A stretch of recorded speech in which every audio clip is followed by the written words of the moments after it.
A city, gripped by fear. Houston, 1973. The city was still haunted by the horrors of Dean Corll, the serial killer who buried his teenage victims in a mass grave. But just when the nightmare seemed over, another terror emerged from the shadows.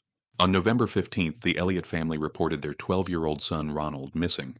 He was a quiet boy, often seen collecting soft drink bottles around the neighborhood. A week later, the city's worst fears became a chilling reality. His body was found in the woods, a mere half-mile from home, brutally mutilated, nearly decapitated, his stomach slashed open. His blood-soaked shirt lay discarded 60 feet away. The medical examiner confirmed the horror. Ronald had been stabbed in the heart. For his younger brother, 11-year-old Kenneth, the tragedy was a cruel, living nightmare. His parents, gripped with fear, forbade him from leaving the house alone. But on May 7, 1974, temptation overpowered obedience. He sneaked out for a soft drink at the local grill. He never came back.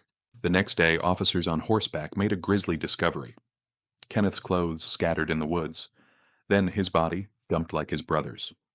The scene was even more horrifying. His small frame had been mutilated, disemboweled. And his head? Found propped against a tree covered in pine needles. He had been alive when his killer began decapitating him. Houston was gripped with terror. Who could commit such monstrous acts? Were the Corll killings just the beginning? The breakthrough came from a terrified teenager. He had been given a knife by a knife his friend begged him to hide because the police might be coming.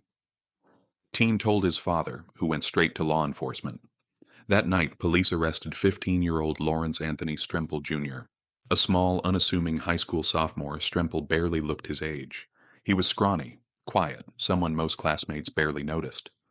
But lurking behind that unremarkable presence was a darkness no one saw coming. At his juvenile court hearing, his father, a rugged construction worker, cursed at reporters. His mother and stepfather remained silent. But the biggest shock was yet to come. Without a lawyer present, Stremple had made a damning statement to police, the prosecution's key evidence. But there was a catch. Because he was a minor, the confession was ruled inadmissible. Without it, the case crumbled. The court's decision? Stremple would be tried as a juvenile. 2 years at Mountain View State School. 2 years for 2 lives taken in the most horrific way imaginable. Houston erupted in outrage. Parents feared for their children.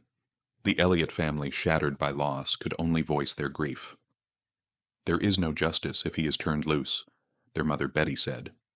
Their father Martin pleaded, "I would do anything to keep him off the streets." But nothing changed.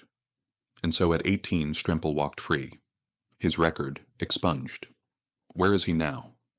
That remains a mystery. But one question lingers in the air. Did he ever kill again?